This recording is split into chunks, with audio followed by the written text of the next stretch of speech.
experiences, some interesting times over the years. Uh-huh. I got into hypnosis. I'll tell you how I started and why. Well, I was always interested in it, but I never really, I was busy. Life was going on, school, all of that, children. Um, and I was pregnant actually with my second daughter. I had a miserable labor with my first, and I thought, while I was in labor, I said, let me do something about this. And I just opened the yellow pages. I was in labor. I opened the yellow pages in Manhattan and I found a hypnotist, and it was not a great experience for me. But many years later, fast forward, I moved to Canada and I decide I'm going to go take the hypnosis course, and I'm so glad I did. It was the best thing that I've done for myself, career-wise, and I love it. It's been rewarding and just it's where I fit in. So I'm really happy that I did it. As far as how things have been, it's been interesting. The world has changed. People are really suffering today after, what we've all been through with COVID. Lots of us have lost people. Lots of us we know people that have been stricken with it and are still suffering with it. So, and you and I have talked lots of times about me coming on the show, and I've always had trepidation about it because I don't really like cameras very much. Right. But I'm here. This was a step. Going into it now, not going into it, but I guess really broadening things now. It was an important step for me. I've been reluctant with social media. For so long, my business really ran on word of mouth. I had commercials running for a while back in the day, but really a lot has been word of mouth, and it doesn't seem like the world runs as well by word of mouth anymore. Right. Everything now is social media, and everything is digital. That's the new word of mouth. And I still do all of it. I still do word of mouth, flyers, whatever. I still do all of it because no promotion is bad promotion. I wrote the book. You sure did. I have it on my bookshelf. Okay. That's right. So, Kendell, you came, I've known you since Aton had introduced. Let me let everybody know. Y'all know my brother Aton. That's her husband. Aton Edwards, the guru of preparedness. And the brother has been doing extraordinary. He wrote Preparedness Now. I've always talked about him and bigged him up, big up his book. And I'm waiting for that new book to come out because that new book is oh my goodness. You have no idea. He's been working so hard on that book, and it's so timely. We need it. And as everything kept unfolding geopolitically, just when I thought he was going to be done, I've got to put that in the book too. So it just kept going. It's going to be huge, and there's so many facets to it. I'm so proud of him. It's going to be something else. It's going to be something we've never seen before. That's for sure. Here's a joke, Kendell. Every time people say Aton got married in Canada, they said, "Oh, he married a white woman." They always think he married a white woman. I said, "Why don't I used to live in Canada? I know that's not as black and white." Yeah, it's amazing. Yes, I'm white Kendell. But tell him you're from the boogie down Bronx. Tell him you're from the Bronx, girl. Well, I started out. My first home coming from the hospital was in the Bronx. My dad and his two brothers owned a building, and we lived in it. And then we moved to Central Park when I was, I think, 4. And then my parents separated when I was 10, and we moved to the Riverdale section of the Bronx. And Aton was, I don't know, a 5-minute drive maybe from my mom's place. So yeah, he and I grew up I moved back and forth between Central Park and Riverdale as a teenager. It was always back and forth. Right. But he and I met through mutual friends, and Mhm. they were a couple, and they thought we should be a couple. Mm. So it Wow. was, yeah. But I am very much a New Yorker, Yes, right. very much. That's Central right. Park was my playground, You tell them. You tell them. That's right. Now, but I'm a Canadian now. yeah, I'm sure you are. Lord have mercy. Before I hand over to Aisha with a question, the title of this is discussing the healing benefits of clinical hypnosis and the myth. Dispelling the myth. Now, Ugh. let's talk about the benefit. Let's talk about dispelling the myth first. Let's talk about this stuff. Well, Let's talk. first, Okay. sometimes I just I just want to punch Keel. What's his name? Ooh. Keel for Get Out. Oh, you mean That was Jordan Peele? Jordan Peele. Yeah. yes. Why did he do that? Yeah, I know. He don't mess Why? with anybody's mind with that. My industry was having a hard enough time as it was. We didn't need that. Mm-hmm. Mm-hmm. Yeah, that was detrimental for a little while. People were terrified. Really? Oh Wow. yeah. Oh yeah. Just do that movie. That movie did a lot of damage. A Wow. lot of damage. Right. Right. And As if people weren't already terrified to begin with. and that's why I said in one of the in IG that it's about the intention, because anything can be used for good and bad, positive and negative. Let's be real. Anything can be used. Religion has been used. But when Everything. you think about it, Simon, you Yeah. come into someone's office, or now Mhm. we're in the Zoom days. Yes. My intentions would only be good. Right. Why would I want to hurt anyone? Exactly. What would be the motive for that? Like, I'm here to help. I got into this because I wanted to help people, not hurt them. Mm-hmm. Mm-hmm. And there's Mm-hmm. nothing that I could do to someone. If I have a client and I put them under, if I tell them, okay, now get up, pick up a gun and go kill someone, you're not going to do that. I don't, hypnosis doesn't have that kind of power. Explain. You won't do something that goes against your moral compass. You just won't. Okay. And that's what a lot of people are afraid of, because it deals with the mind. But I want to share something real quick. Where I did tell you that I was going to share this, but when I looked it up, family, it says when you Google it up and find, and you go into the Wikipedia or go and study history, not even Wikipedia can be changed up, but it says in Egypt and Greece, the sick often went to healing places known as sleep temples or dream temples to be cured by hypnosis. Some of the earliest possible evidence of hypnosis for healing comes from the Egyptian Ebers papyrus, dating back to 1550 BC.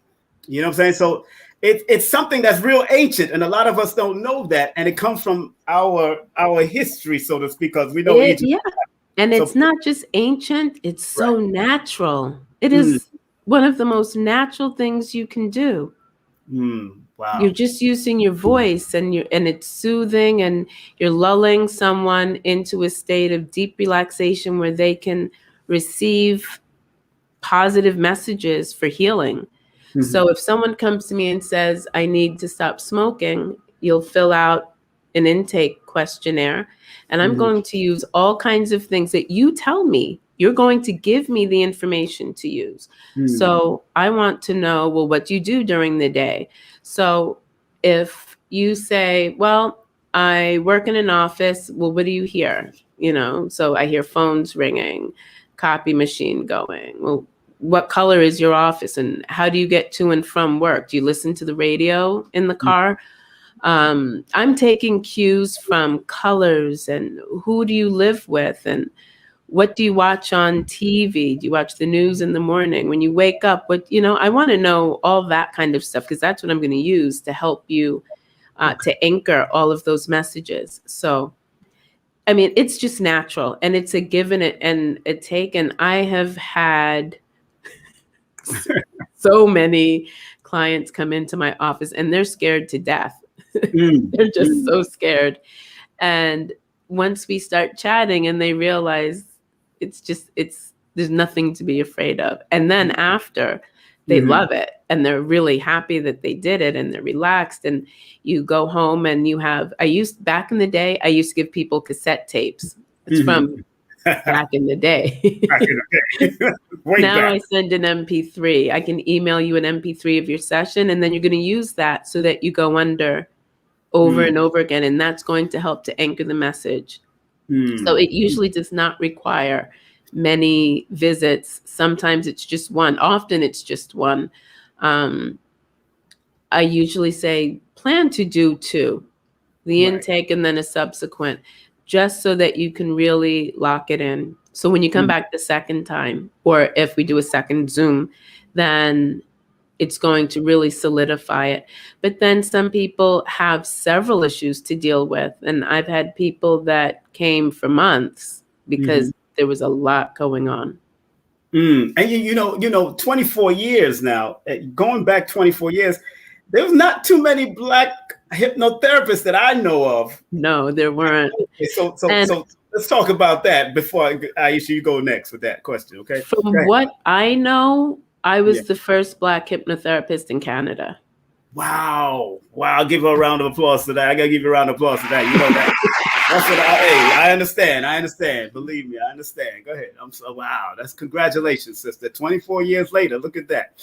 And most of your clients are not Black, are they? Are they more white or Asians? What are they? What are your clients? Come on, be honest. Anything but us. When us need it.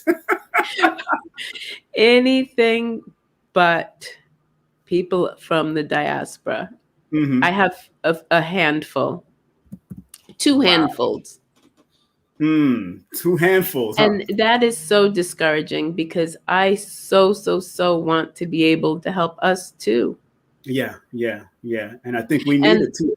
And I get a little salty sometimes because I'll tell you the truth. I get a little salty because our priorities are sometimes askew with that, you know.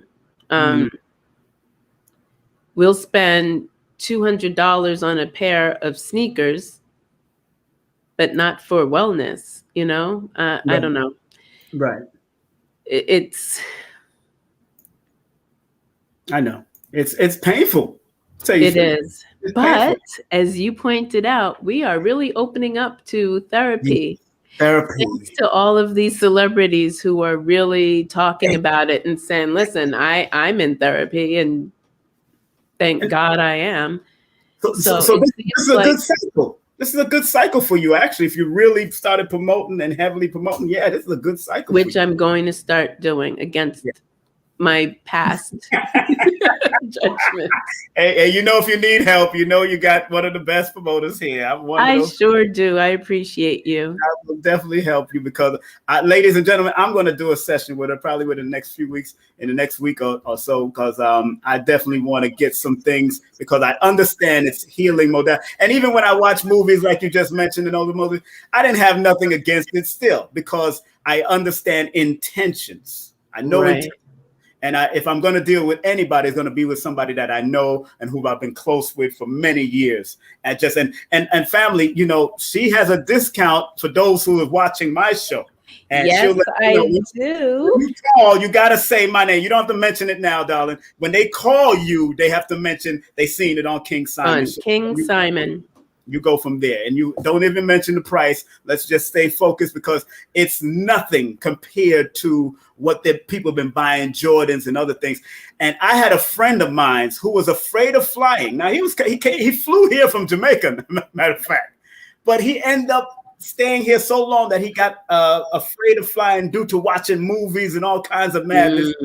And he went to a hypnotherapist and he was able to go to, I think, one of his relatives' funeral. I think it was mom or his dad's funeral because the hypnotherapist helped him through that whole. Those are those emergency calls that come in. I get them sometimes. And you know when I get them too? For people that have big exams coming up. People that are about to take the bar or the MCAT or whatever it is. When people have big exams and they don't feel confident, I'll get those calls and they're like, I need an appointment right away. Serious. I need it right away. Wow. And then I Wow. get those for medical, medical situations too. Really? Really? Oh, absolutely. Yeah. I mean, talk about that real quick. The medical situations. What did they actually ask you for when they Well, for? I had a woman that phoned and she said that that was a situation. So Mhm. she was from a small town, very Christian, born again Christian woman, did not think that hypnosis was a proper modality or anything she should have anything to do with. She had her appointment at night because she did not want anyone in town to see her coming. Because I was in a medical office. I had a suite in a medical center. So everyone in there is from the town. So, she came at night with her husband. And when she first called, she said, I was just told to go home and, take care of my affairs. I have cancer. And I don't remember what it was she had to have done, but there was a treatment she needed and her counts were off. And I said to her, I would need you to call your doctor and ask him what needs to happen in order for them to be able to do this treatment. When she called, she said, I have 2 small children. I cannot die. I can't do that. And I don't want anyone to see me coming in, but I'm desperate and I'm coming to you because I'm desperate. I said, Wow. okay, come. I met her downstairs, let her in. She and her husband looked like he had seen a ghost. My heart broke for these people. It really did. And as a parent, I could certainly appreciate you have 2 small children. You can't go. Right. You can't just lay down. You have to do something. So she came and we did the session and I gave her, this was back in the cassette days too. I gave her cassette and I said, does he always look at you like that now since you got this diagnosis? She says, yes. The prognosis. She says, yes. I said, I need you to kick him out of your bedroom and lock the door. Let him bring you your meals and don't open the door until you hear him get to the bottom step. Take the food. And I said, I want you to listen to this cassette 5 times a day. And she said, okay. They left and he called me within hours. And for such a Christian man, he cursed me up one streak, just ripped a side off of me, up one side and down the other. Wow. And I mean, he was furious with me. And I expected it was going to happen, but it was okay. Anyway, it must have been maybe 4 days, her counts were where they needed to be. And she was able to have the treatments that she needed and she lived. Wow. And once she was able to when she went to the doctor several days later and the doctor, took the blood and then gave her the news, her husband sent me it was like this, the flowers that he sent, the most beautiful flowers. Oh, wow. That's good, man. I mean, And yes, her go ahead. oncologist, who said it was such a miracle, never sent me a single patient ever. What? Not one. Whoa. Hater. A lot of doctors are like that. Hating each other. That's terrible. But that's a good story to hear. And I know you have numerous amount of, but Empress Aisha, please ask a question. Remember, people, please share this, and like this. This is Kendell Cobb's, of course, Hypnosis. Contact her. Remember, if you say you watched the show and you heard it right here on King Simon Presents, you don't usually do this. I'm like probably one of the first. Really she don't usually do this. She was so shy, believe me. And I said, call her because she's taking off now. She's taking back on another level to help our people because y'all need it. Our people need it.